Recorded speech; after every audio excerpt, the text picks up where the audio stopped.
Que Dios bendiga a los hermanos que nos acompañan y también a aquellos que nos están siguiendo en vivo y los que luego pues ven los videos también.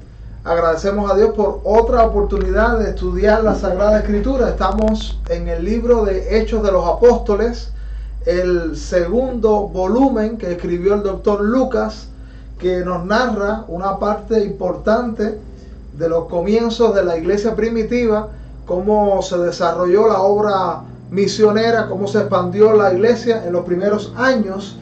Y el jueves pasado estuvimos mirando en los primeros capítulos del libro de Hechos, del capítulo 1 al capítulo 12, y habíamos dicho que básicamente el libro se puede ver mirando precisamente los personajes y cómo el libro desarrolla principalmente el ministerio del apóstol Pedro, y la segunda parte del libro de Hechos, el ministerio del apóstol Pablo, que aparece en el escenario ya en su ministerio y en su obra misionera más ampliamente en los capítulos que vamos a estar observando en esta noche. Vamos a tener una oración y vamos a estar mirando la Escritura. Señor, muchas gracias por el privilegio de estudiar tu palabra. Muchas gracias porque nos concedes profundizar, nos concedes que Christian Heritage tenga este ministerio que tiene el solo propósito de bendecir las vidas, de estimular el estudio de tu palabra, de esclarecer las mentes, de inspirar a muchos en la vida cristiana. Pedimos, Señor, que tú tomes esta herramienta en tus manos y la prosperes, y que hagas bien a muchas almas que se acercan y pueden ver estos estudios. Glorifica tu nombre en este tiempo. Lo pedimos en el nombre del Señor Jesús. Amén. Amén. Entonces, decíamos que es Hechos. Habíamos hecho esa puntualización al principio, que es conocido como Hechos de los Apóstoles, este segundo volumen del doctor Lucas, que fue el hombre que Dios usó para dejarnos este material, pero que solamente en realidad se narra ampliamente el ministerio del apóstol Pedro y luego del apóstol Pablo, que hoy vamos a estar más enfocados en los sucesos en los que Dios usó a este hombre, este apóstol, considerado él mismo un abortivo porque vino mucho después, apareció en el escenario de la historia y el escenario ministerial mucho después, o poco tiempo después, perdón, de que ya los apóstoles habían desarrollado su ministerio. Habíamos terminado la primera parte de ese vuelo de pájaro que estamos haciendo por el libro de Hechos, porque algo que queremos dejar muy claro también es que de ninguna manera lo que estamos diciendo es todo lo que se puede decir. Solamente es un panorama, como habíamos estado anunciando, que de estos libros se puede decir muchísimo.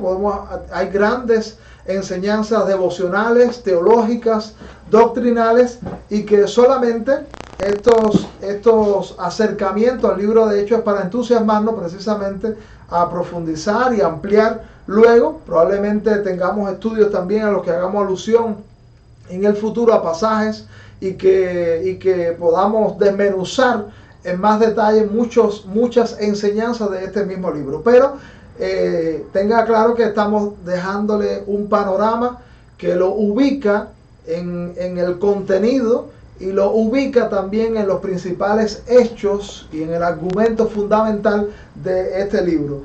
Nos habíamos quedado, dije en el capítulo 12, cuando ya son los últimos aspectos que se mencionan de el ministerio del apóstol Pedro, que cuando Pedro es encarcelado, milagrosamente Dios, por la oración de la iglesia, fue visitado Pedro en la cárcel por los ángeles por mandato divino y fue absuelto. Dice la Biblia que bajo esa visitación angelical las cadenas se le cayeron de las manos, las puertas fueron abiertas, Pedro quedó en libertad, y hablamos de la importancia tremenda y cómo este texto nos estimula en la oración.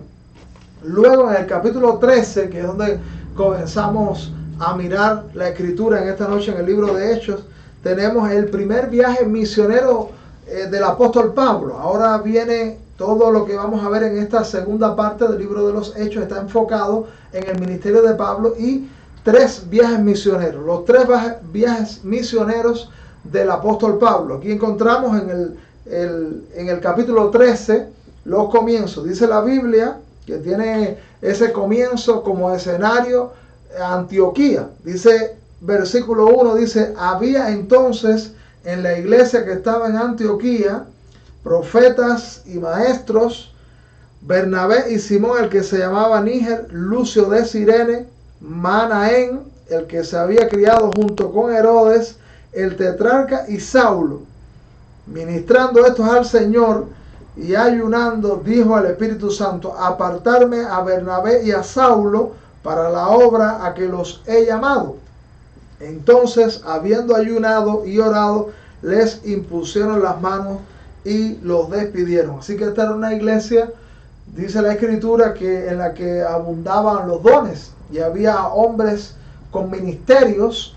Dice que ellos estaban ministrando al Señor, ellos estaban sirviendo al Señor, ellos estaban también cultivando los ejercicios espirituales, como es la oración y el ayuno. Precisamente en estos ejercicios espirituales es que encontramos dirección divina, encontramos contacto con las realidades espirituales, y ellos experimentaron en esa práctica de esas herramientas que el Señor pone a nuestra disposición, que el Espíritu de Dios estaba apartando a 2 hombres para una encomienda. Es Dios quien manda a los ministros, quien levanta a los ministros y quien ordena los ministerios en la iglesia. A veces nosotros pudiéramos tener algún gusto por algún ministerio, algún interés por algún ministerio, pero si no es Dios quien nos levanta, si no es Dios quien nos respalda, si no es Dios quien nos posibilita desarrollar eso, pues realmente nunca lo podremos desarrollar. Y es muy importante que busquemos en Dios dónde están nuestros dones, que la iglesia pueda respaldarlos, verlos en nosotros y después beneficiarse de lo que el Señor nos ha dado. Así que dice que impusieron las manos, hicieron toda una ceremonia donde estaban reconociéndoles y los mandaron. Y eso lo había hecho el Espíritu Santo. Así que dice la Biblia aquí que Bernabé y Saulo entraron entonces en la escena ministerial en estos primeros pasos de la iglesia cristiana. Dice la Biblia en el versículo 4, ellos entonces enviados por el Espíritu Santo, y eso son alusiones muy importantes, porque el Espíritu Santo es una persona, el Espíritu Santo es quien envía, el Espíritu Santo los escogió y los envió, y el Espíritu los estaba dirigiendo. La tercera persona de la Trinidad dice que descendieron a Seleucida y de allí navegaron a Chipre, y llegados a Salamina anunciaban la palabra de Dios en las sinagogas de los judíos. Tenían también a Juan su ayudante. Este Juan que se menciona aquí es Juan Marcos, el que escribió el 4.º evangelio, que el que se menciona y se hace alusión en estos viajes y en este contacto con los apóstoles, pues él aprendió mucho de lo que nos dejó luego en el evangelio. Y dice la Biblia aquí que llegaron a Salamina, anunciaron la palabra en la sinagoga. Ellos fueron muy confrontativos en tratar de esclarecer al mundo judío. Ellos estaban enfrentándose a ese mundo judaico, que usted recordará que ese fue el primer reto que la iglesia primitiva tuvo. Y quiero hacer alusión ahora aquí porque dice la Biblia que ellos entraron en la sinagoga de los judíos para anunciar a Jesús, para anunciar el mensaje del Señor, el mensaje de resurrección que ellos tenían. Y quiero aprovechar para decirles que la iglesia, el primer reto doctrinal, el primer desafío que tuvo, no fue con otra religión, no fue con otra secta, que no fuera principalmente el mismo mundo judaico que daba a luz al cristianismo, pues ellos fueron los que también fueron opositores del cristianismo y del mensaje de Jesús. Ya hemos hecho alusión al Evangelio de Juan cuando dice que a lo suyo vino, hablando de Jesucristo, dice a lo suyo vino y los suyos no le recibieron, porque el mundo judío no supo interpretar que Jesucristo era el Mesías prometido por el Antiguo Testamento. No supieron interpretar la naturaleza espiritual, no supieron interpretar también lo que Jesús venía de qué Jesús venía a rescatar, de qué Jesús venía a salvar, que era el pecado. Y por esto ellos esperaron un líder militar, un político, un guerrero que los iba a liberar no del pecado sino del yugo romano. Así que una de las tareas que tuvo la iglesia, y por eso lo encontramos en el libro de Hechos reiteradamente, es que la iglesia y el mensaje que ellos trajeron en primer lugar estaba enfocado en el mundo judío, porque el mundo judío, que fue cuna del Mesías y que fueron los primeros en recibir la palabra de Dios, fueron los que acunaron la palabra de Dios y los que históricamente protegieron la Sagrada Escritura, pues debieron ser los primeros que abrazaran el cristianismo, pero no fue así. Así que una de las misiones, primero Pedro, que se traumatizó Pedro cuando vio que no solo la palabra de Dios y el mensaje era para los judíos, para los de su misma nación. Eso lo habíamos visto en Hechos 10, haciendo un poquito de recordatorio de lo que vimos, que fue aquella experiencia cuando Pedro subió, estaba orando y tuvo aquella visión donde vio el lienzo con los animales cuadrúpedos y el mandato divino que le decía mata y come, y que él dijo no Señor, porque nada inmundo ha entrado en mi boca, y dice no llames como un inmundo lo que Dios ha limpiado. Y luego vienen aquellos dos hombres para que Pedro le acompañara a casa de Cornelio, un gentil, un centurión, que era un hombre que oraba, que ayunaba, que un hombre piadoso, que temía a Dios. Y en la visita que el apóstol Pedro hizo a casa de Cornelio, eso está en Hechos 10, pues se derramó el Espíritu, hubo una visitación del Señor. Ellos vieron que el Espíritu de Dios era quien estaba respaldando una misión para el mundo gentil. Así que la primera mensaje estaba dirigido principalmente a los judíos, pero nunca en el plan divino estaba descartado que la iglesia se iba a expandir hacia todas las naciones. La palabra gentil quiere decir naciones. Así que el evangelio era para todas las naciones, pero comenzando con aquel pueblo escogido para traer al Mesías. No para ir al cielo, porque de hecho cuando el Mesías apareció y ellos no lo aceptaron, ellos no eran salvos. Habían sido escogidos, pero no para ir al cielo, sino para ser instrumentos que trajeran al Mesías, al Salvador del mundo. Por eso, Pedro es llamado el apóstol a los judíos.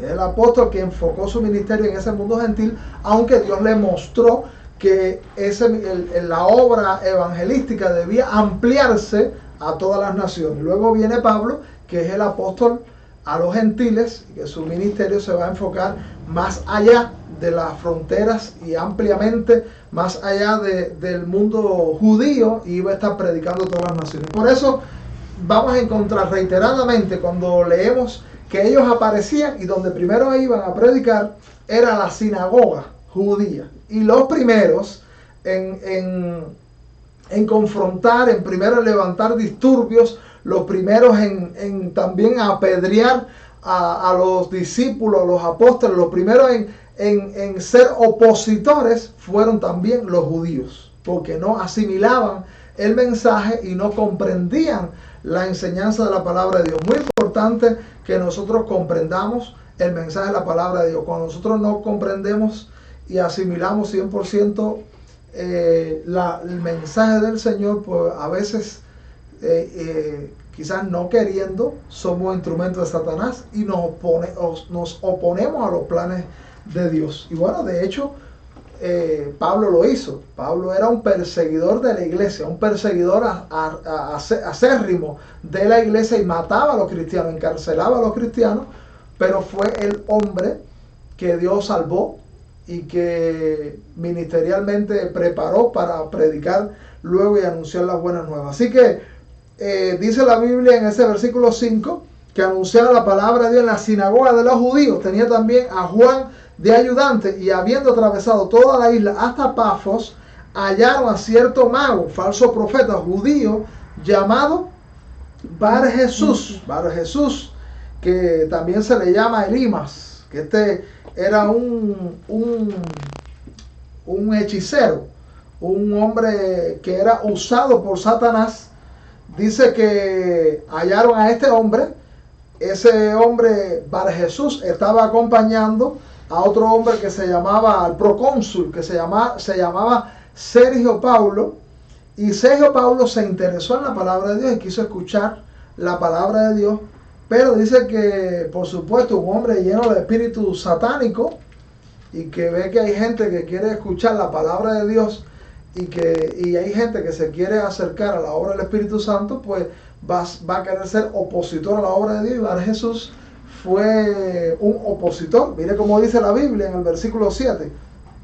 Dice que estaba con el procónsul Sergio Paulo, varón prudente. Llamando a Bernabé y a Saulo, deseaba oír la palabra de Dios. Así que en este primer viaje misionero, lo primero que a Pablo le pasa es que se encuentra con un hechicero, con un brujero, que es un obstáculo a la obra misionera. La obra misionera, hay quien cree que va a estar siempre, que va a ser un sendero lleno de rosas, pero la obra misionera está llena de obstáculos, está llena de contratiempos, está llena de luchas, y la principal lucha no es la lucha con el hombre, con los seres humanos, sino que hay una lucha espiritual, porque Bar Jesús solamente está representando el poder satánico que ahora quiere destruir la obra de Dios en este Sergio Paulo, que está abriendo su corazón, que quiere escuchar la palabra de Dios. Dice el versículo 8, pero le resistía Elimas, el mago, que es como también se llama Bar Jesús, pues así se traduce su nombre, procurando apartar de la fe al procónsul. Ahora fíjense qué cosa más tremenda aconteció. Él se oponía. ¿Y cuál fue la reacción de Saulo, del hombre de Dios? Entonces Saulo, que también es Pablo, lleno del Espíritu Santo, fijando en él los ojos. Bueno, ya habíamos hecho alusión a que los apóstoles experimentaron la acción del Espíritu de una manera tremenda sobre sus almas y sobre sus vidas. Eso es lo que capacita a un hombre para enfrentar los grandes retos misioneros. ¿Y por qué Pablo entra en el campo misionero y tiene tantos logros extraordinarios? Porque era un hombre que venía lleno del Espíritu Santo. Lo habíamos visto que en Hechos abunda la obra de la llenura del Espíritu sobre los hombres ministeriales que están siendo ministerialmente usados por Dios. Y este es el caso ahora de Pablo, lleno del Espíritu Santo. Hay muchos retos que podemos tener, que si no estamos llenos del Espíritu Santo, que si no estamos capacitados con el Espíritu, no vamos a poder vencer. Todo cristiano tiene el Espíritu, pero todo cristiano no está lleno del Espíritu, porque ser lleno es el control total. Pablo era un hombre que estaba controlado totalmente. Dios estaba agigantándose sobre la vida de Pablo, y por eso él se está enfrentando a un hombre que está lleno del espíritu diabólico, pero él lo puede hacer con total efectividad porque él está capacitado. Todo cristiano tiene el espíritu, pero a veces no está totalmente capacitado y puede tener derrotas ministeriales por no estar a la altura de lo que Dios quiere frente a algún reto. Entonces dice la Biblia, vuelvo a leer en el versículo 9. Entonces Saulo, que también es Pablo, lleno del Espíritu Santo, fijando en él los ojos. Eso me llama la atención. O sea, eso era una total confrontación. Lo miró muy fijamente y dijo, oh, lleno de todo engaño y de toda maldad. ¿Y cuál era la situación espiritual de Bar Jesús o de Elimas, como también se le dice? El apóstol Pablo lo deja al desnudo. ¿Cuál era su situación espiritual? Dice allí, hijo del diablo.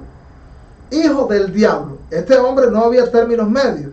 Y por supuesto, un hombre lleno del Espíritu Santo como es Pablo, tiene también visión para discernir cuál es la real situación de ese hombre. Hijo del diablo, enemigo de toda justicia. Fíjese, este era un opositor al reino de Dios. Dice y hace una pregunta, ¿no cesarás de trastornar los caminos rectos del Señor? Ahora pues he aquí, la mano del Señor está contra ti, y serás ciego, y no verás el sol por algún tiempo. Inmediatamente cayeron sobre él oscuridad y tinieblas, y andando alrededor buscaba quien le condujese de la mano. Entonces el procónsul, viendo lo que había sucedido, creyó, maravillado de la doctrina del Señor. ¡Qué maravilla! Nosotros también nos maravillamos cuando vemos la obra de Dios. No digo yo si el procónsul no se habrá sentido impactado. Dice, porque el procónsul probablemente había visto que Jesús exhibía poderes sobrenaturales, pero que eran de Satanás. Y ahora llega un hombre, pero lleno del Espíritu Santo, el Espíritu bueno, el Espíritu de Dios, un Espíritu que es limpio, y se manifiesta un poder. Algo interesante también es que hay en toda la Escritura, la mayoría de los milagros son milagros positivos. Aquí esto es uno de los pocos milagros negativos, un milagro que tiene que ver con una ceguera para este hombre. Así, uno de los milagros negativos del ministerio del Señor fue cuando él se acercó a la higuera estéril, buscando alimento, y la maldijo, y al otro día dice que se secó la higuera estéril. Bueno, hay milagros también de esa naturaleza, que cuando hay oposición a la obra de Dios es un milagro, y bueno, trae estos resultados negativos, como fue en este hombre satanizado, que quedó ciego, porque la mano de Dios estaba contra él. La gente teme a muchas cosas, pero un temor ecuánime, un temor correcto es que temamos a Dios, porque no hay poder más grande que el poder de Dios. Y muchos quizás tenían temor de ver a Jesús, pero el poder de Dios es muy superior. Y hay gente que dice, no juego con lo de Satanás, pero quiero jugar con lo de Dios. Y es con lo de Dios con lo que no debemos jugar, porque este hombre quedó ciego y no vio por algún tiempo. No sabemos si Bar Jesús, la Biblia no nos narra más nada de lo que aconteció con Bar Jesús. No sabemos si Bar Jesús, al pasar el tiempo, habrá tenido alguna experiencia, porque la Biblia dice que por algún tiempo no iba a ser ciego. Probablemente él recobró la vista. Lo que sí sabemos es que el hombre que estaba al lado del que quería oír la palabra de Dios, producto de esta manifestación divina, creyó, el procónsul. Así que, bueno, ese es el comienzo del primer viaje misionero. Luego Pablo y Bernabé pasan en Antioquía de Pisidia. Dice la Biblia luego que van enfrentándose otra vez al mundo judaico, versículo 13 en adelante, y habiendo zarpado de Pafos, Pablo y sus compañeros arribaron a Perge de Panfilia, pero Juan, apartándose de ellos, volvió a Jerusalén. No sabemos por qué Juan no continuó en ese equipo, en ese team misionero. No sabemos por qué se apartó, pero este apartamiento de Juan Marcos, que fue el que escribió el Evangelio, reitero, se apartó, volvió atrás, y la Biblia no da los detalles, pero eso trajo un conflicto. Creo que fue en el segundo viaje misionero entre Pablo y su compañero, ¿cómo se llama? Bernabé. Hubo un conflicto de tal naturaleza que no continuaron el ministerio juntos. Bueno, entre grandes hombres de Dios a veces hay conflictos, y de gente espiritual, de gente que ama al Señor, no se ponen de acuerdo, y uno continuó por un lado, uno continuó por un lado y otro por otro. Eso acontece desde la iglesia primitiva. Quizás más adelante veamos cuando ocurre ese conflicto. Así que dice la Biblia en el versículo 14, ellos pasando a Perge llegaron a Antioquía de Pisidia y entraron en la sinagoga un día de reposo y se sentaron.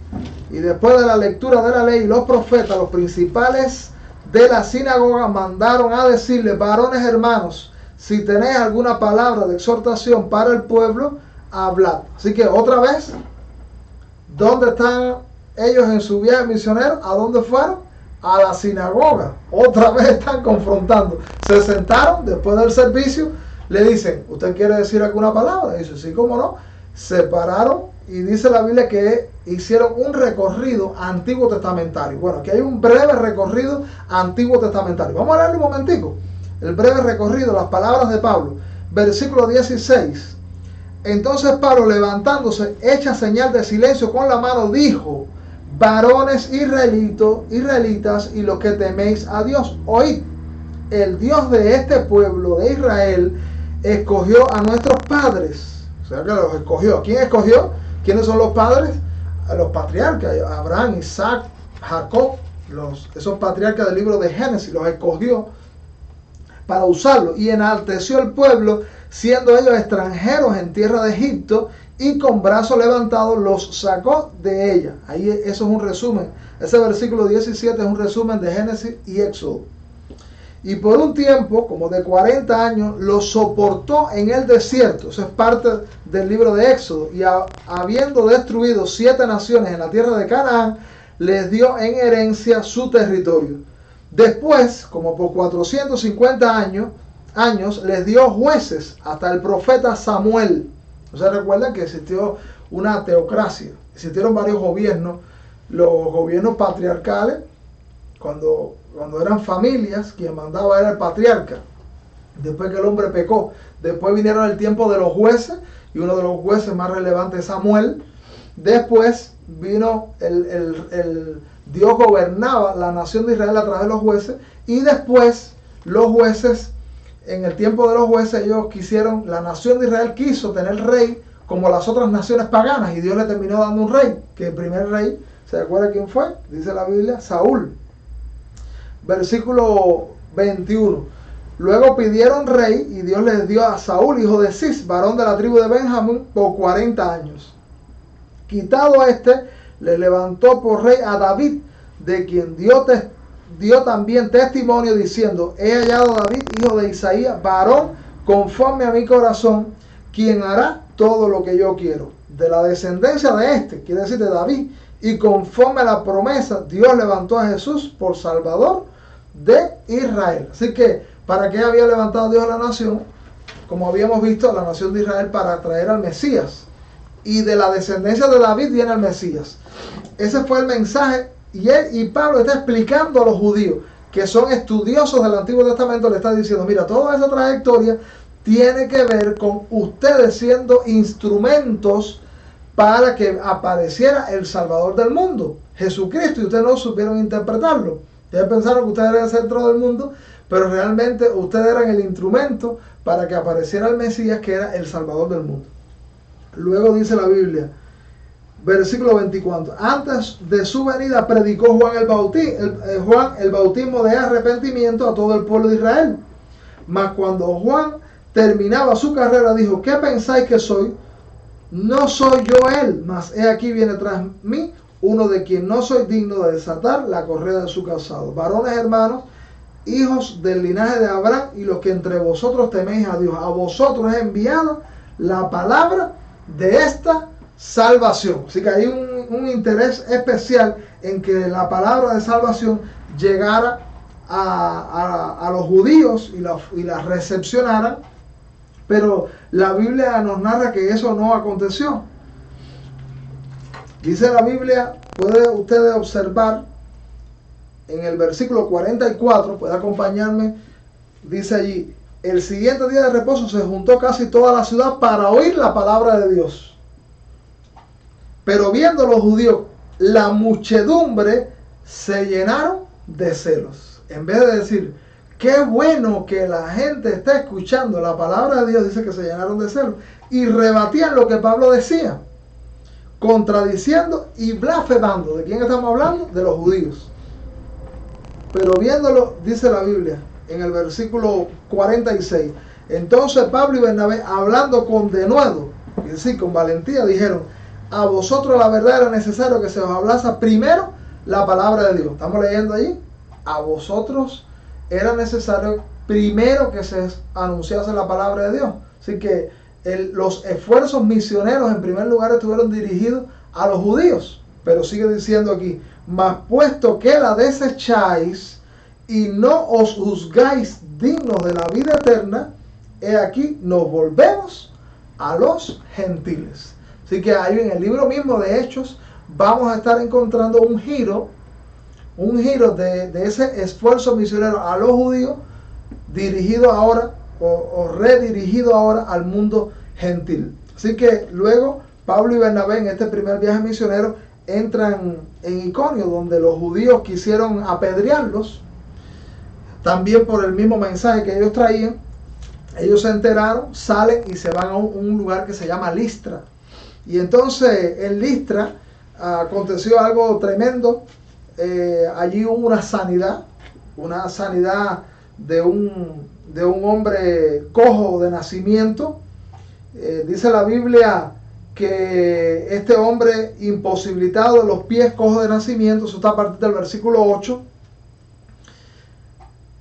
oyó hablar a Pablo, y viendo que tenía fe para ser sanado, Pablo vio que ese hombre necesitado, incapacitado físicamente, tenía fe para ser sanado. Dijo a gran voz: levántate derecho sobre tus pies. Y él saltó y anduvo. Entonces la gente, visto lo que Pablo había hecho, alzó la voz diciendo en lengua licaónica: dioses bajo la semejanza de hombre han descendido a nosotros. Bueno, óigame, que aparezcan dos personas así, sencillas, humildes, porque la presentación que la Biblia hace de los apóstoles era gente muy común, era gente corriente, no eran gente que tenía algo singularizado, algún distintivo, no, y ellos mismos lo testifican aquí, y que de pronto esa gente que parece así tan sencilla, por el poder de Dios efectuó un milagro, pero la gente no está viendo a Dios, no sabe nada de Dios, están viendo a los instrumentos de Dios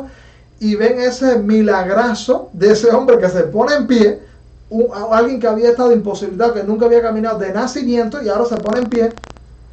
Hubo un asombro en toda la ciudad. Y bueno, no podemos pensar en cuando pensamos en las ciudades estas, no podemos pensar en la ciudad de Miami o en las grandes ciudades de la actualidad. Pensamos en aldeas, quizás para nosotros, si las comparamos con muchos, eran lugares donde la gente se conocía, donde la gente se transportaba también la voz.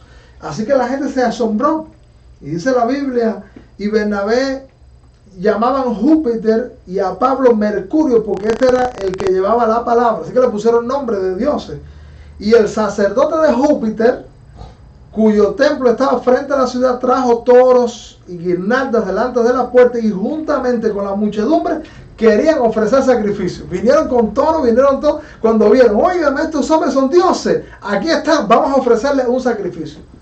Ahora, ¿cuál fue la reacción de esos hombres de Dios? Y esto es un distintivo de los hombres de Dios. Los hombres de Dios quieren dar gloria a Dios, quieren dar gloria al que se la merece. Ese fue el caso de Juan el Bautista también, que siendo un hombre de jerarquía espiritual, un hombre usado por Dios, cuando le dijeron: mira, la gente se te está yendo, dice: no, yo me tengo que gozar con el esposo, que es Jesucristo. Y estos hombres tomaron una actitud muy linda, estos apóstoles, estos hombres de Dios. Yo creo que en nuestros días sería necesario que muchos lean este pasaje, ¿no crees? Muchos líderes o muchos supuestos líderes espirituales lean estos pasajes, donde cuando ocurre el suceso milagroso, lindo, potente, no atraen la atención de la gente sobre sí mismos, diciendo: somos nosotros, sino que atraen la atención de la gente sobre el que debe ser reconocido, el que debe ser exaltado, el que debe ser glorificado. Mire cómo dice la Biblia. Versículo 14: cuando lo oyeron los apóstoles, Bernabé y Pablo rasgaron sus ropas. Mire qué reacción de dolor, de desespero de estos hombres, y se lanzaron entre la multitud dando voces. ¿Y dónde estaban estos siervos de Dios? Estaban entre la multitud, no estaban aislados, no estaban en otra dimensión, no estaban entre la gente. Y dentro de la gente se lanzan a decir: no somos nosotros. Dice la Biblia en el versículo 15, diciendo: varones, ¿por qué hacéis esto?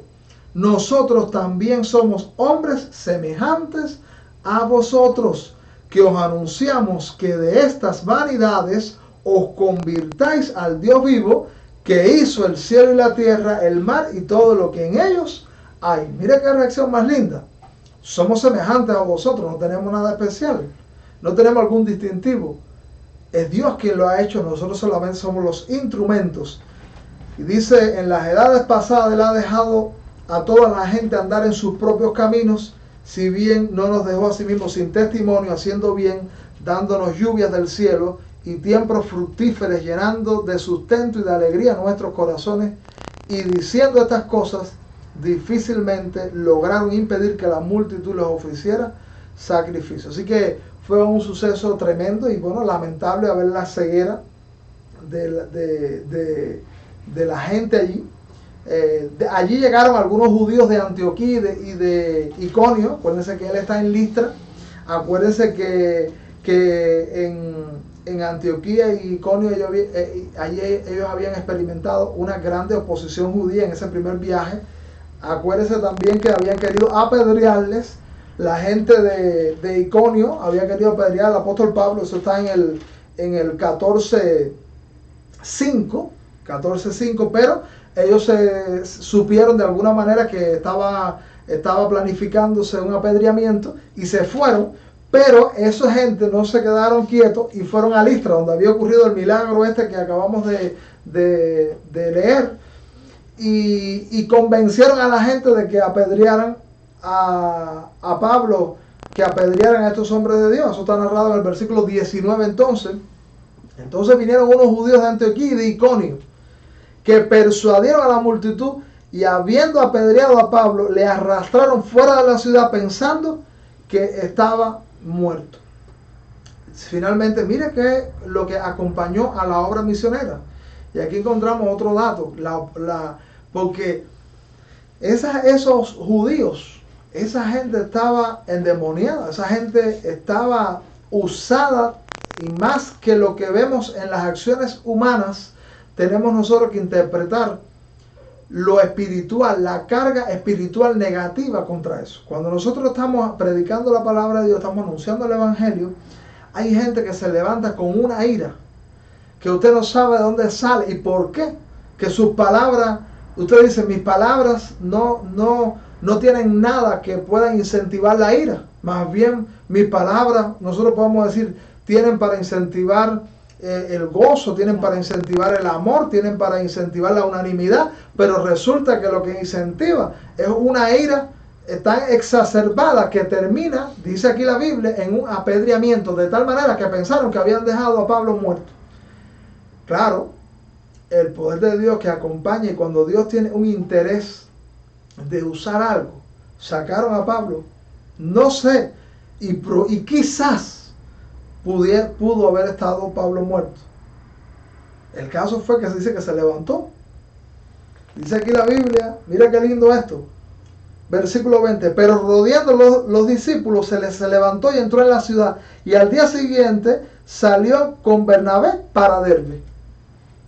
Lo dejaron ahí la gente, se fueron los que la apedrearon, llegaron los discípulos, Pablo se levanta, entró y al otro día continuó la obra misionera. Yo me quedo espantado. ¿Quién después de un apedreamiento el otro día le va a quedar ganas de hacer obra misionera? Porque eso está muy romántico leerlo allí. Pero pongámonos por unos segundos en el pellejo de esos discípulos, de ese Pablo, de ese hombre de Dios. A veces a nosotros nos acontecen cuestiones menores y nos cobardamos.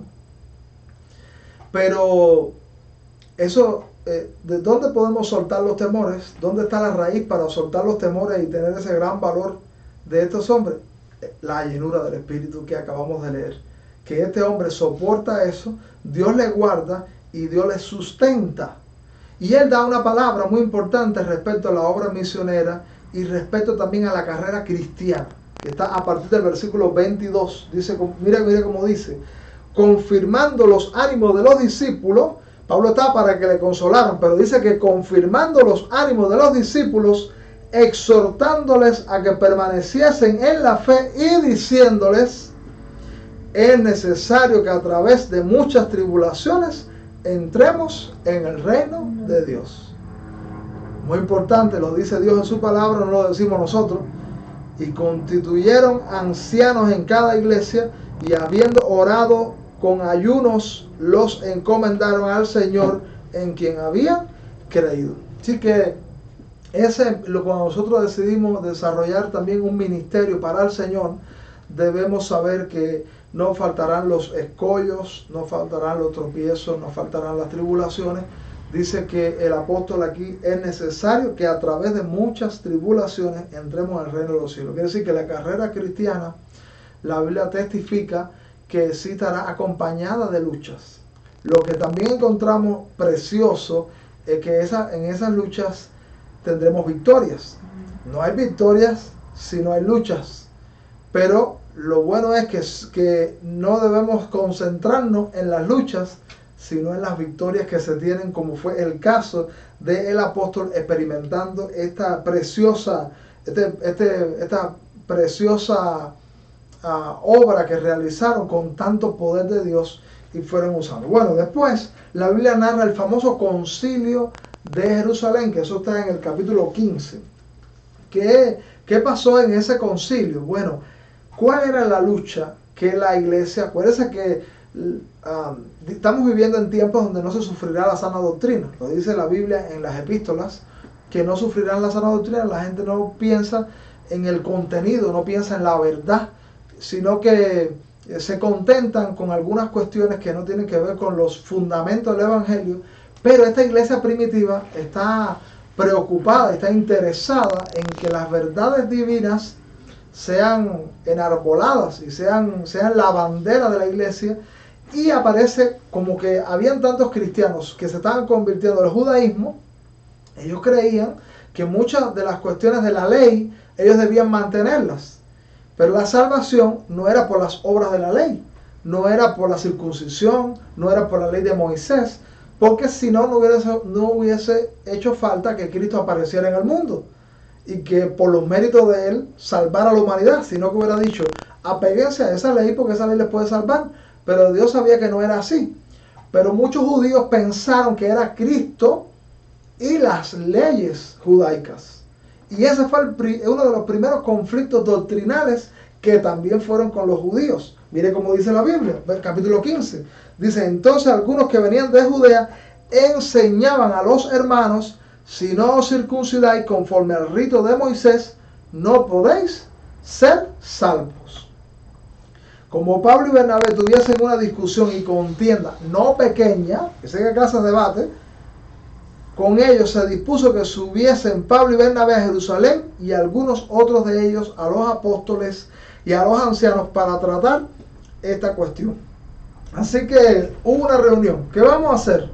Porque también se seguía en la mentalidad de algunos, también todavía estaba de que ¿quiénes son salvos? Los judíos. Pero los testimonios que hemos venido estudiando y cómo el Señor interviene en gente que no son judíos, que son gentiles, y esas manifestaciones externas del apoyo de Dios diciendo sí, salvo y sí, restauro también del mundo gentil, van acreditando para que esta disputa teológica se salvara y pudiera esclarecerse el asunto. Porque dice la Biblia en el versículo 4, y llegados a Jerusalén fueron recibidos por la iglesia y los apóstoles y los ancianos y refirieron todas las cosas que Dios había hecho con ellos. Y era un testimonio, dieron un informe misionero, refirieron todas las cosas que Dios había hecho con ellos. Pero algunas de las sectas de los fariseos que habían creído, o sea que habían algunos cristianos probablemente que incluso podían tener una experiencia de salvación, pero estaban desorientados. Hay cristianos que necesitan ser orientados, que han creído genuinamente, pero que necesitan orientación. De los fariseos había gente que estaba desorientado. Y dice allí, versículo 5 más adelante, se levantaron diciendo, es necesario circuncidarlos y mandarles que guarden la ley de Moisés. ¿Eso era necesario? Dice la Biblia. Y se reunieron los apóstoles y los ancianos para conocer de este asunto. Y después de mucha discusión, quiere decir que hubo allí toda una conferencia, un debate tremendo, teológico, doctrinal, Pedro se levantó y les dijo, ¿usted sabe que Pedro tenía un buen argumento? ¿Cuál fue el argumento de Pedro que ya lo hemos reiterado? El suceso con Cornelio. Que Pedro mismo no creía que tales manifestaciones iban a estar disponibles para los gentiles. Él pensaba, no, el mundo gentil, esos son inmundos, esos son paganos, esos no tienen la más mínima oportunidad. Pero Cornelio evidenció que efectivamente hay salvación para los gentiles. Así que Pedro está capacitado para explicar en ese concilio, para explicar y esclarecer doctrinalmente. Versículo 7. Y después de mucha discusión, Pedro se levantó y le dijo: varones hermanos, vosotros sabéis cómo ya hace algún tiempo que Dios escogió que los gentiles oyesen por mi boca la palabra del evangelio y creyesen. Eso que se está leyendo ahí, ese versículo 7, está referido al capítulo 10 de Hechos, hablando de la experiencia de Cornelio. Y dice el versículo 8, y Dios, que conoce los corazones, les dio testimonio, dándoles el Espíritu Santo lo mismo que a nosotros. Porque, ¿qué cosa es un cristiano? Un cristiano es alguien que ha sido salvado y que ha recibido la provisión de la presencia divina, el Espíritu Santo sobre su vida. No se puede ser cristiano si no se tiene el Espíritu. Si no se tiene el Espíritu, no se es cristiano. Eso es algo que no se puede excluir. Y dice el versículo 9, y ninguna diferencia hizo entre nosotros y ellos. Quiere decir, entre judíos y gentiles, purificando por la fe sus corazones. Ahora pues, ¿por qué tentáis a Dios poniendo sobre la cerviz de los discípulos un yugo que ni nuestros padres ni nosotros hemos podido llevar? Quiero decir, los judíos al final no pudieron con la ley de Moisés. ¿Y cómo vamos a nosotros ahora? Nosotros que no hemos podido poner ese yugo sobre el mundo gentil. Versículo 11. ¿Cómo es la salvación? Mira el versículo 11. Antes creemos que por la gracia del Señor Jesús seremos salvos de igual modo que ellos. Es decir, judíos y gentiles son salvos por la gracia. ¿Qué cosa es la gracia? El favor inmerecido de Dios. Nosotros ponemos fe en los méritos de Cristo, en la obra de Él, y lo que recibimos es un regalo, no es algo que nosotros podamos hacer. Así que bueno, ese fue el final del viaje misionero de Pablo, después de ese concilio, ese consejo doctrinal. A partir del capítulo 15, versículo 36, encontramos el segundo viaje misionero de Pablo. Acuérdense que esta segunda parte dije que consiste en 3 viajes misioneros. Así que, y especialmente el protagonista de esos 3 viajes misioneros es Pablo, el apóstol Pablo.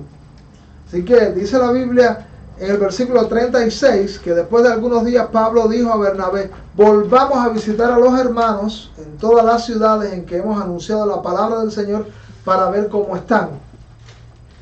Y Bernabé,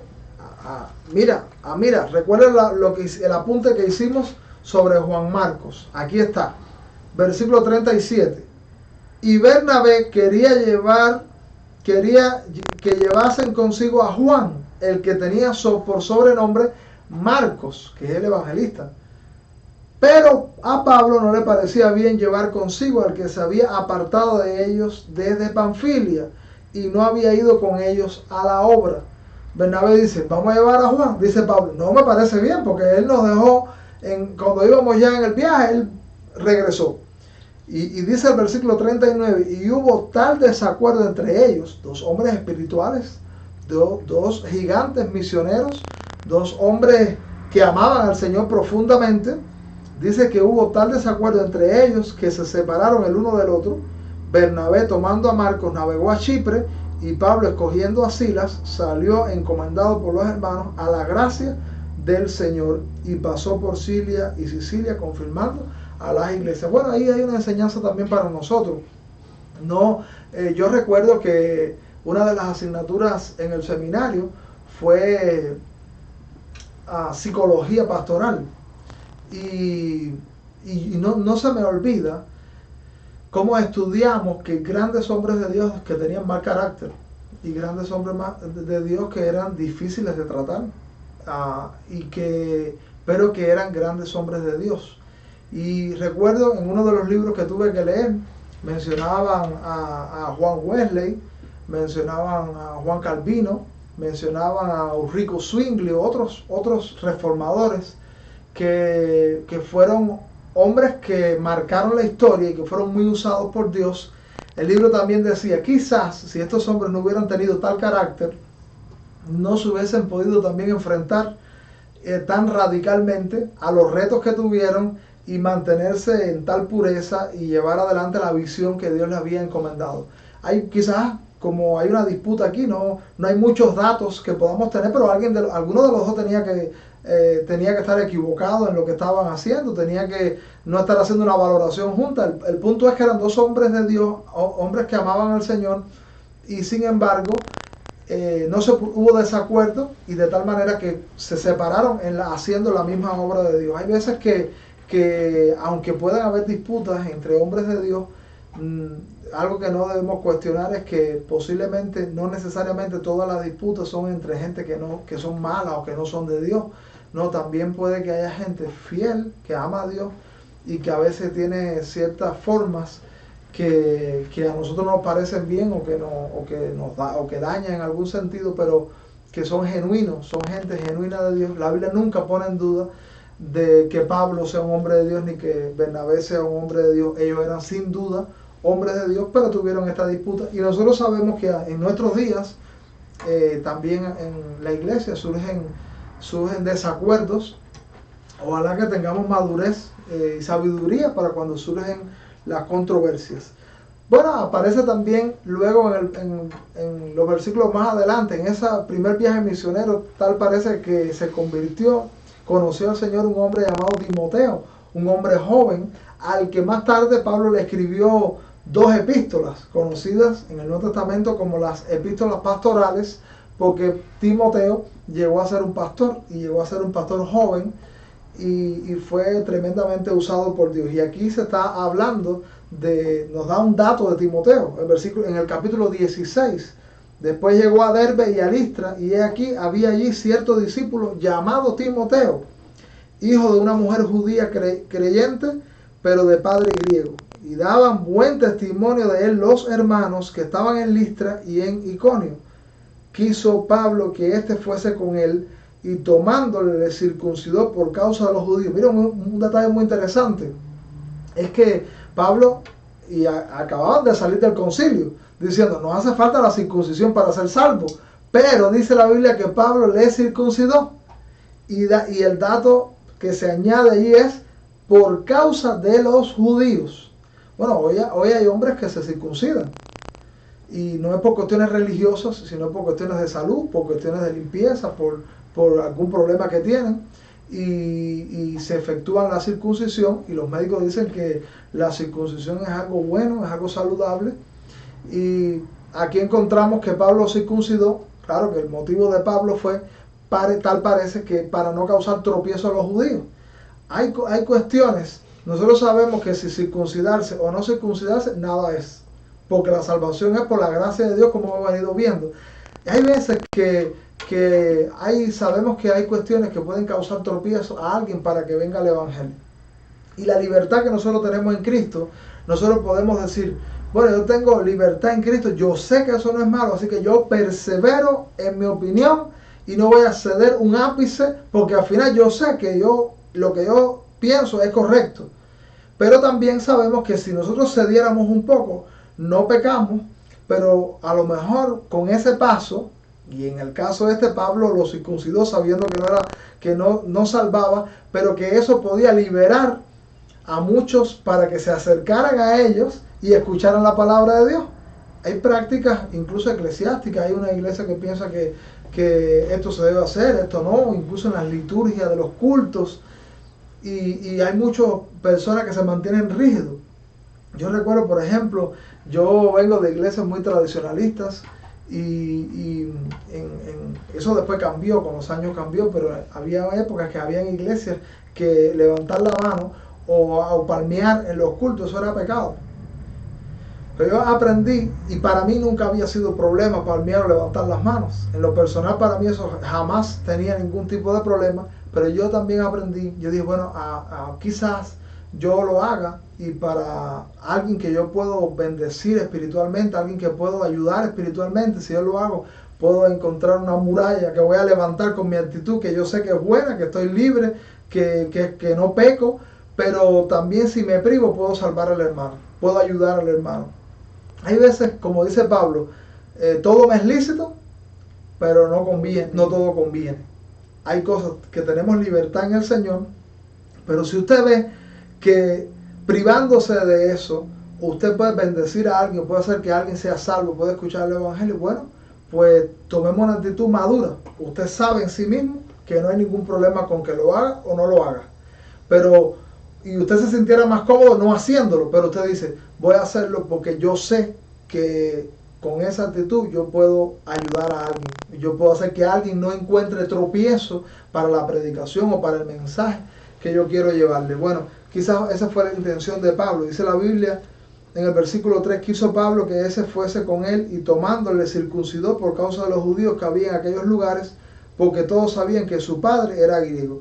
Y al pasar por las ciudades les entregaban las ordenanzas que habían acordado. ¿Qué eran las ordenanzas? Lo del concilio, que la salvación era por la gracia de Dios solamente y que no era por cuestiones de circuncisión, pero quizás eso facilitaba el camino para lo que iba a suceder. Después encontramos la visión del varón macedonio. Hay momentos donde nosotros tenemos interés en desarrollar un proyecto para Dios y decimos, yo quiero desarrollar ese proyecto para Dios o quiero ir a tal o más cual lugar para predicar el Evangelio. Y usted sabe que el Espíritu puede prohibirnos ir a algún lugar y guiarnos en otra dirección. Bueno, este fue el caso. Dice la Biblia que el Espíritu les prohibió. La Biblia dice aquí en el versículo 6, les fue prohibido por el Espíritu Santo hablar la palabra en Asia. ¿Por qué el Espíritu de Dios le prohibió predicar en Asia? No sabemos. Pero lo que sí sabemos es que el Espíritu dice que tuvo una visión donde había un varón macedonio que le estaba pidiendo, pasa acá y ayúdanos. Y ellos entendieron que era Dios diciendo, vayan a Macedonia y predican el Evangelio. Necesitamos sabiduría porque hay cuestiones que no son malas, pero no son la prioridad del Señor. No es la guía de Dios para este tiempo, para ese momento. Así que el Espíritu Santo les estaba guiando a Macedonia y ellos fueron a predicar allá. Ellos fueron obedientes y no lucharon con el Espíritu para ir al lugar que ellos tenían planificado. Ahí sucedieron cosas tremendas. Ahí dice la Biblia, a partir del versículo 11, encarcelados en Filipos, fíjense, otra cosa que podemos añadirle a esto, es que en esta obra misionera el Espíritu le prohíbe ir a Asia, los mete en Macedonia y en Macedonia los meten presos. Dice, pero Señor, si yo seguí tu guía. Bueno, a veces las luchas y los conflictos, la gente cree que estar libre de luchas y conflictos es estar en la voluntad de Dios. Pero hay veces que es lo contrario, estar en la voluntad de Dios nos mete en conflictos y nos pone bajo luchas y conflictos. Pues, tenemos el gran ejemplo de Job. Job fue fiel a Dios. Dios decía, no hay hombre como este en la tierra. ¿Y qué clase de prueba pasó? Porque Dios sabía que Job era el que iba a dar testimonio y que iba a exaltar el nombre de Dios en medio de su lucha.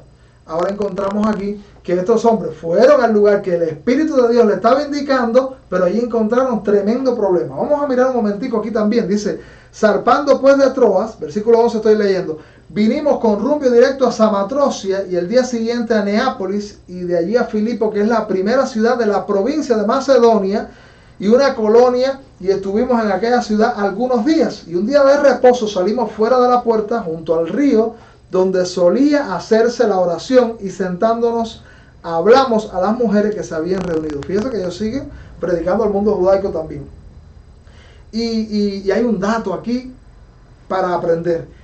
Otro más. Entonces una mujer llamada Lidia, vendedora de púrpura de la ciudad de Tiatira, que adoraba a Dios, estaba oyendo y el Señor abrió el corazón de ella para que estuviese atenta a lo que Pablo decía. ¿Quién abre los corazones? ¿Quién toca los corazones? ¿Quién se anticipa para que la palabra de Dios pueda ser recepcionada? Dios. Dice que esta mujer, que se llama Lidia, el Señor abrió su corazón. O sea que cuando nosotros vamos a predicar el Evangelio, debemos orar al Señor.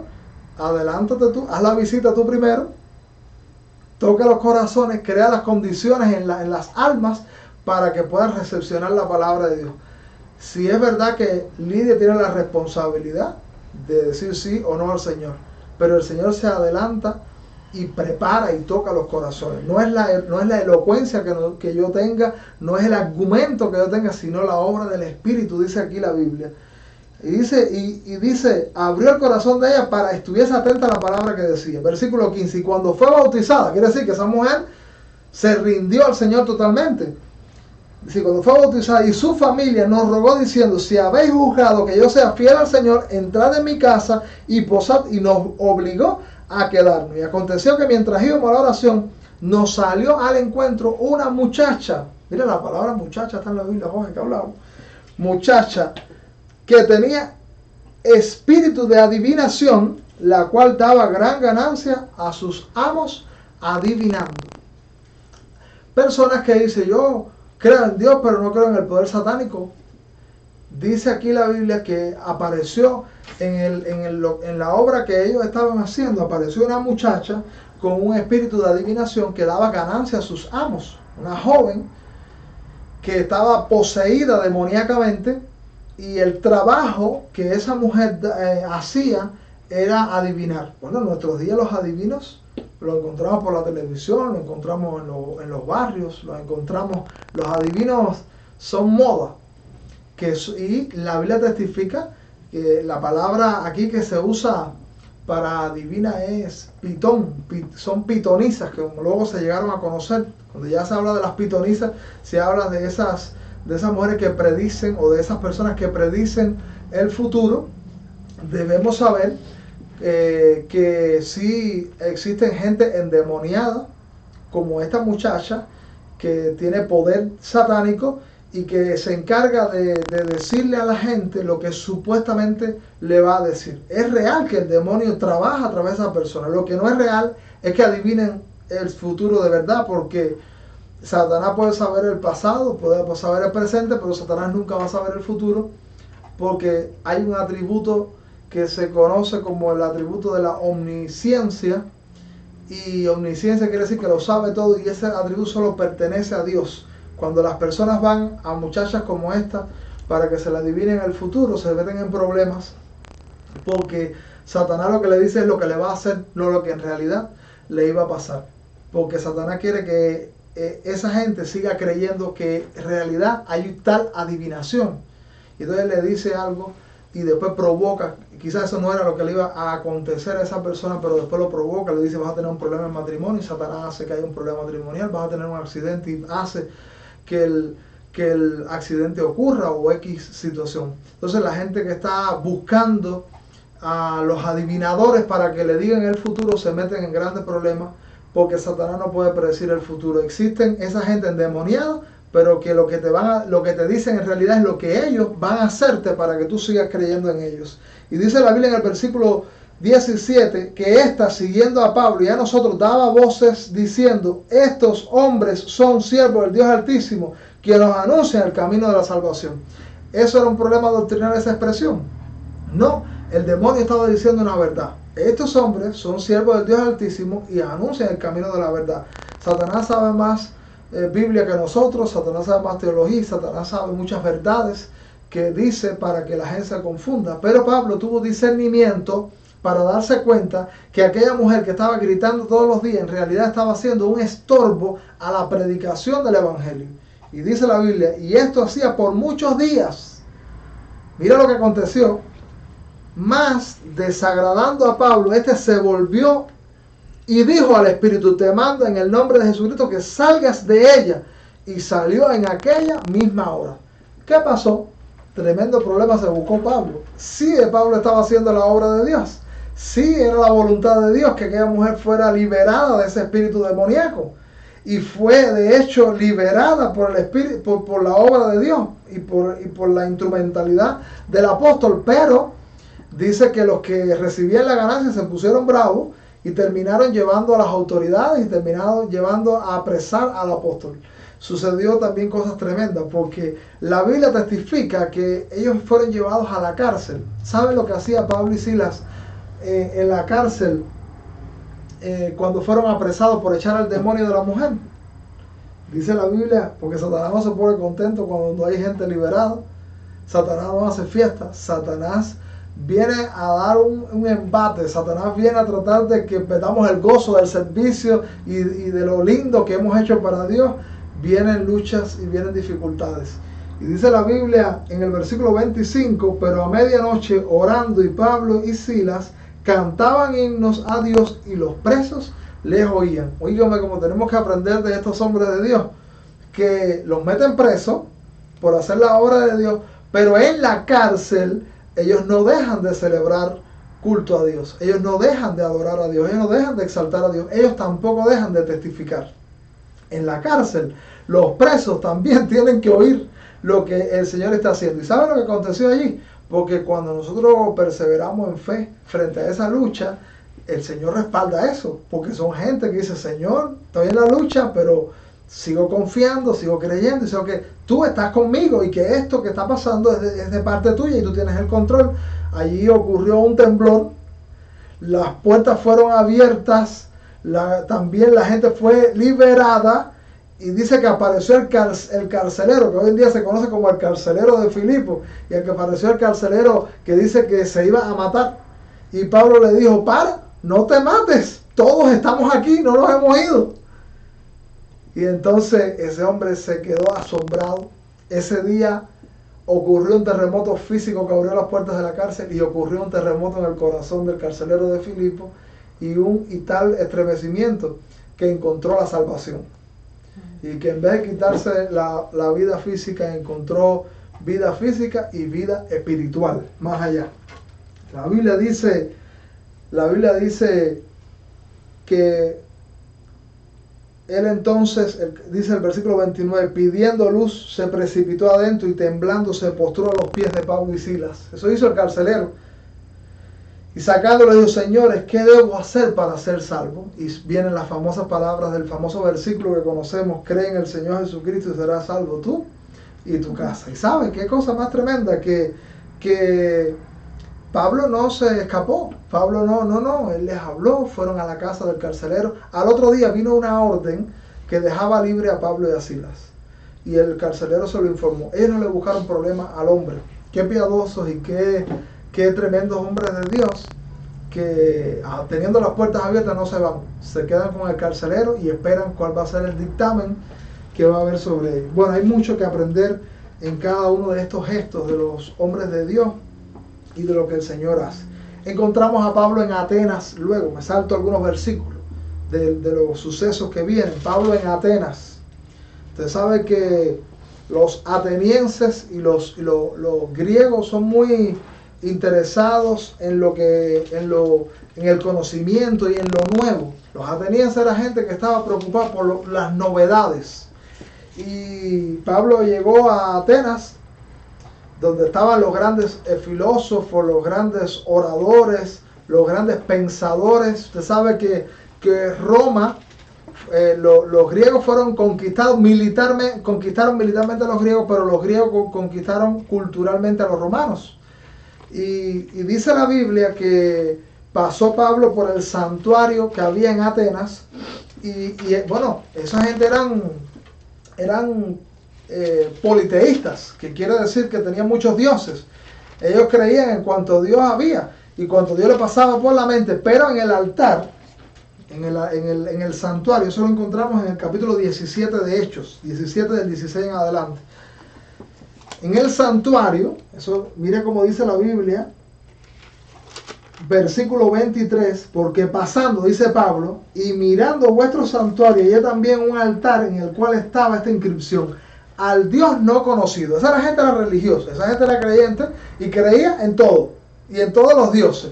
Y entonces Pablo se pone a mirar por el panteón de los dioses de Atenas, y hay un monumento que está dedicado al Dios no conocido. Eso parece que los atenienses dijeron, bueno, por si hay alguno que no nos hemos enterado que existe, vamos a ponerlo ahí también.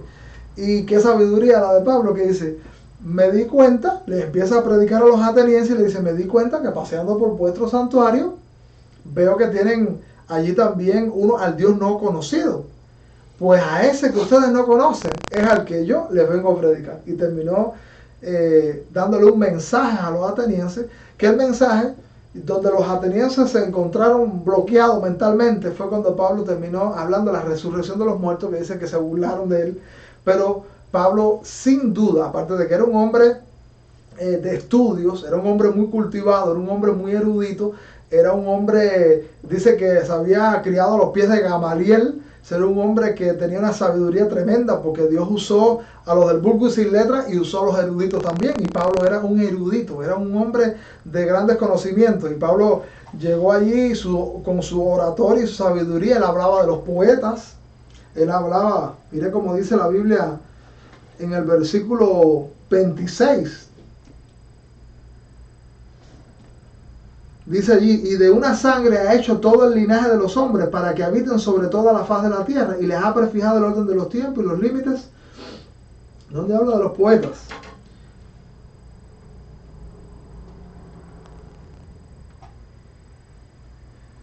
Bueno, ahí hay una alusión. Pablo habla de los filósofos, habla de los poetas, y ahí hay una alusión que me vino a la mente y quería decirle cómo Pablo en su predicación incluía todo ese bagaje que él tenía y era capaz de dar una argumentación tremenda.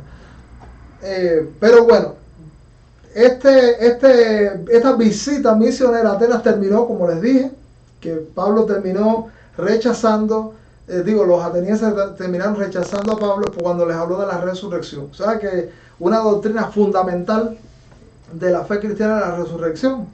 Si no hay resurrección, Pablo dice en 1 Corintios capítulo 15, comamos y bebamos porque mañana moriremos. Así que los atenienses estaban rechazando una doctrina cardinal de la fe cristiana, porque el cristianismo descansa sobre Cristo y sobre su obra, que incluye que hubo resurrección.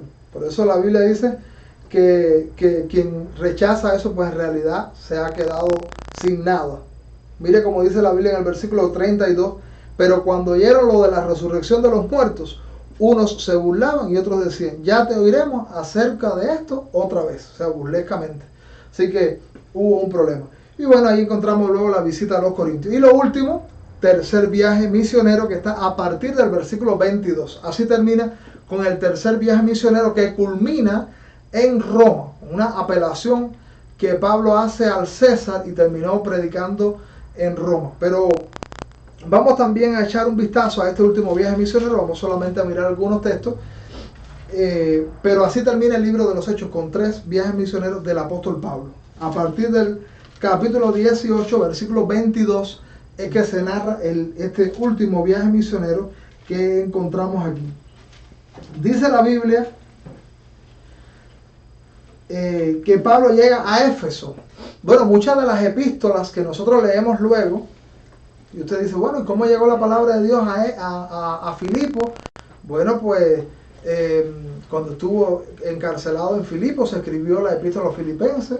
Cuando estuvo en Corinto, pues se escribió también cartas, o debido a esos viajes se escribió luego la carta. Ahora encontramos en el capítulo 19 una visita a Éfeso. Aconteció que entre tanto que Apolos estaba en Corintio, Pablo, después de recorrer las regiones superiores, vino a Éfeso y hallando a ciertos discípulos les dijo, ¿recibiste el Espíritu Santo cuando creísteis? Y ellos le dijeron, ni siquiera hemos oído si hay Espíritu Santo. Entonces dijo, ¿en qué pues fuiste bautizado? Y dijeron, en el bautismo de Juan. Dijo Pablo, Juan bautizó con bautismo de arrepentimiento, diciendo al pueblo que creyese en aquel que vendría después de él, esto es, en Jesús el Cristo. Cuando oyeron esto, fueron bautizados en el nombre del Señor Jesús, y habiéndoles impuesto Pablo las manos, vino sobre ellos el Espíritu Santo, y hablaban en lenguas y profetizaban. Eran por todos unos 12 hombres. Así encontramos de las maravillas del Señor en Éfeso, la conversión de hombres, entregándose al Señor y recepcionando la obra del Espíritu.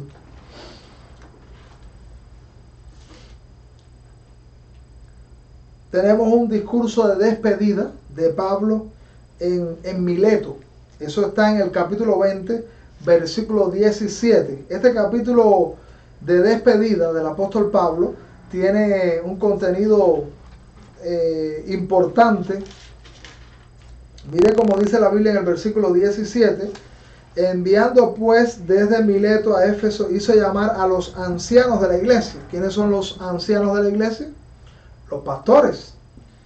Cuando vinieron a él le dijo, vosotros sabéis cómo me he comportado entre vosotros todo el tiempo, desde el primer día que entré en Asia, sirviendo al Señor con toda humildad. Mira qué virtud tenía Pablo. la humildad, siendo apóstol, habiendo recibido revelaciones escalofriantes, experiencias tan contundentes. Este hombre era humilde. Y dice, y con muchas lágrimas y pruebas que me han venido por las acechanzas de los judíos. Y les vuelvo a reiterar, los primeros opositores del evangelio fueron los judíos. Del mismo Cristo, los que gritaron crucifícale fueron los judíos. Versículo 20, y como nada que fuese útil, he rehuido de anunciaros y enseñaros públicamente y por las casas. Quiere decir que el discipulado para Pablo no estaba restringido. Es lo mismo en el público que en las casas, en lo personal. Él estaba siempre enseñando la palabra. No rehuía dar la enseñanza de la palabra de Dios. Hay gente que rehuye dar la palabra de Dios porque no le va a convenir, porque en este siglo eso no se usa, porque la gente se va a poner brava. Pero Pablo no rehuía, dice la Biblia.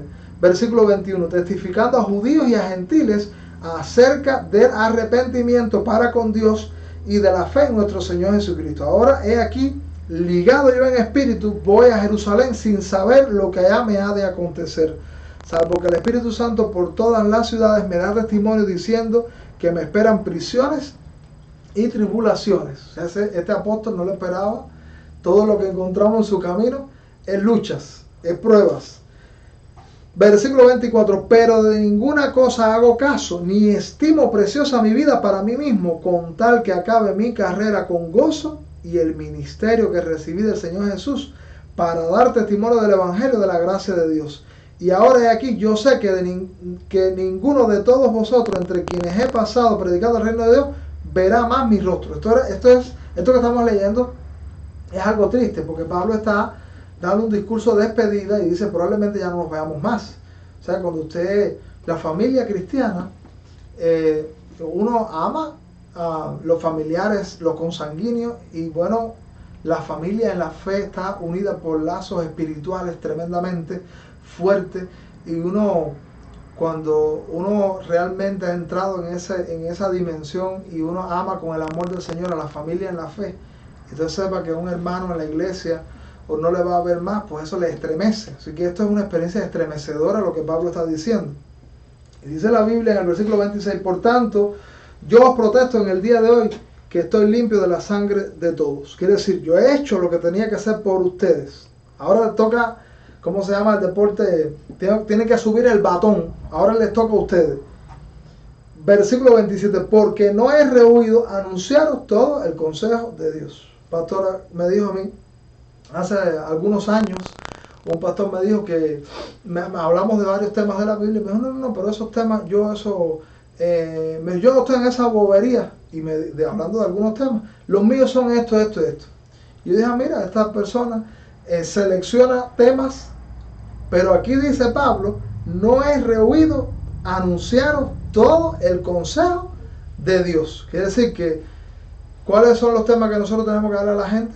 Todo el consejo de Dios, la palabra de Dios desde Génesis hasta Apocalipsis, las temáticas que son atractivas y que levantan el ánimo, y aquellas que nos entristecen o que no son fáciles de asimilar, como Pablo nosotros debemos hacerlo. Versículo 28, por tanto mirad vosotros por todo el rebaño en que el Espíritu Santo os ha puesto por obispos, porque acuérdense que él empezó hablando a los ancianos. Mira, hay un dato interesante aquí. El versículo 17 le llama ancianos. Y el versículo 29 el versículo 28 le llama obispos, porque en la Biblia la palabra pastor, obispo y anciano están referidos a la misma persona. Y aquí es una prueba bíblica de eso. En el versículo 17 cuando comienza dice que reunió a los ancianos, pero en el versículo 28 dice, velen, dice, porque yo sé que después de mi partida, por tanto, mirad por vosotros y por todo el rebaño en que el Espíritu Santo os ha puesto por obispos, porque, y señalo que esas palabras lo que quieren hablar es de características de ese liderazgo. Por ejemplo, obispo quiere decir el que sobrevé. Entonces el obispo es el que está mirando para supervisar las almas. El anciano habla de una persona que no es neófita en las cosas de Dios, o sea que no se puede ser un pastor, entonces puede ser un líder espiritual sobre una iglesia, de alguien que lo que sabe es el ABC. La Biblia testifica que los obispos o los pastores o los ancianos deben ser, y la palabra anciano hace especial alusión a que, aunque sea joven como Timoteo en la vida, pero en las cosas de Dios tiene que tener cierta historial. Y la palabra pastor hace alusión al cuidado. O sea que cada una de esas palabras está referida al mismo liderazgo, pero haciendo alusión a alguna perspectiva, alguna arista de ese liderazgo. Y dice el versículo 29, porque yo sé que después de mi partida entrarán en medio de vosotros lobos rapaces que no perdonarán al rebaño. Entonces él está haciendo una alerta a la iglesia que desde los tiempos apostólicos se viene avisorando que aparecerán lobos rapaces. Quiere decir, falsos obispos, falsos ancianos, falsos líderes cristianos que no perdonarán. Eso no cuida las ovejas. Eso vienen a comerse las ovejas. Eso no vienen a que eso avancen. Por eso no les interesa darle todo el consejo de Dios, sino que les interesa llenarle la mente con ilusiones falsas y con falsas expectativas a las ovejas. Y desde los tiempos apostólicos el Señor nos viene enseñando. Entonces nosotros tenemos que tener visión, la iglesia tiene que tener visión cuando hay lobos rapaces que están infiltrándose y haciéndole daño al cristianismo, haciéndole daño a nuestra vida. Así que bueno, ahí hay también mucho que decir sobre eso. En el versículo 22, en el capítulo 22, Pablo vuelve a relatar su conversión. Ya voy a solamente mencionar algunos textos. En el capítulo 25, Pablo apela al César, y por eso es que finalmente Pablo termina yendo a Roma, que realmente, aunque Pablo hace todo eso, ese no era el plan de Pablo, pero sí era el plan del Espíritu de Dios, como empezamos a decir ahorita. Dios es quien guía la obra misionera, o debe guiar la obra misionera. Pablo hace una defensa ante Agripa. También, bueno, a Agripa, ustedes recordarán que fue aquel hombre al que Pablo le estuvo hablando del Señor tan contundentemente, que terminó diciendo: Pablo, por poco me persuade a ser cristiano. Yo me acuerdo de un mensaje de John Wesley que está basado en eso que sucedió, y el mensaje que Wesley predicó se llamó el casi cristiano, porque Agripa dijo: por poco me persuade a ser cristiano, pero no llegó a cruzar, no llegó a realmente a ponerse en las manos del Señor. Hay mucha gente, ¿verdad?, que le gusta el mensaje del Evangelio, le gustan las consignas cristianas, le gustan los cantos cristianos, le gustan muchas doctrinas, pero están como Agripa: por poco me persuade, pero no es para tanto. Y el capítulo 28, bueno, aquí se narra que para llegar a Roma Pablo pasó la de Caín, y dentro de la lucha que pasó fue que una tempestad por poco los hace naufragar, pero el Señor protegió a Pablo y protegió a los que iban con él. El ángel de Dios visitó a Pablo y dijo: tranquilo, que nadie va a perecer en medio de una tempestad tremenda. Esa tempestad está narrada en el capítulo 27 del versículo 13 en adelante. Ellos pasan esa tempestad y aparecen en una isla llamada Malta. Y en la isla llamada Malta aconteció algo tremendo que sacudió a los que vivían en Malta. Dice la Biblia: entonces, ya salvos, porque ya habían pasado la tempestad, no naufragaron, supimos que la isla se llamaba en Malta. Y dice: y los naturales nos trataron con no poca humanidad, porque encendiendo un fuego nos recibieron a todos a causa de la lluvia que caía y del frío. O sea que esa gente eran hospedadores, esa gente los esperaron con los brazos abiertos. Entonces, habiendo recogido Pablo algunas ramas secas, porque había frío, había lluvia, estaban recogiendo ramas para avivar el fuego, y dice: entonces, habiendo recogido Pablo algunas ramas secas, las echó al fuego, y una víbora, huyendo del calor, se le prendió en la mano. Entonces, también conozco un mensaje que alguien predicó que le llamó: sacúdete de la víbora. Entonces, la víbora y la serpiente en la Biblia es un símbolo de Satanás. Desde Génesis, la serpiente fue usada por Satanás, y ahora es literalmente una víbora que se le prende del brazo a Pablo. Y entonces, ahora es tremendo. El hombre de Dios quizás se acordó, bueno, se acordó no, porque eso no lo escribió luego Juan Marcos. Escribió que si tomieran cosas mortíferas como dice Marcos, voy a leer literalmente lo que dice Marcos capítulo 16. Ir por todo el mundo y predicar el evangelio a toda criatura. Y el que creyere y fuera bautizado será salvo. Dice, y estas señales seguirán a los que creen en mi nombre. Serán fuera demonios, hablarán nuevas lenguas, tomarán en las manos serpientes, y si bebiere cosas mortíferas, no les hará daño. Sobre los enfermos pondrán sus manos y sanarán. Bueno, aquí encontramos que una víbora mordió a Pablo, y aún con la mordida, me llama la atención que Pablo conservó la calma. ¿Sabes que cuando crecemos con el Señor, la víbora se nos prende y podemos conservar la calma? Y la gente de Malta, la gente que vivía en esa isla, estaba petrificada, esa gente estaba espantados. Porque dice la Biblia, dice, huyendo del calor se le prendió en la mano, versículo 4, cuando los naturales vieron la víbora colgando de su mano, se decían unos a otros, ciertamente este hombre es homicida, a quien escapando del mar, la justicia no deja vivir. Pero él, Pablo, dice, sacudiendo la víbora en el fuego, ningún daño padeció. Conservó la calma, hizo así, sacudió la víbora, y dice, versículo 6, ellos estaban esperando que él se hinchase o cayese muerto de repente, mas habiendo esperado mucho y viendo que ningún mal le venía, cambiaron de parecer y dijeron que era un Dios. Qué tremenda experiencia, que eso nos acompaña a los hijos de Dios, que Dios nos guarda del mal. Y van a aparecer víboras que no sean literales también, que se nos van a prender.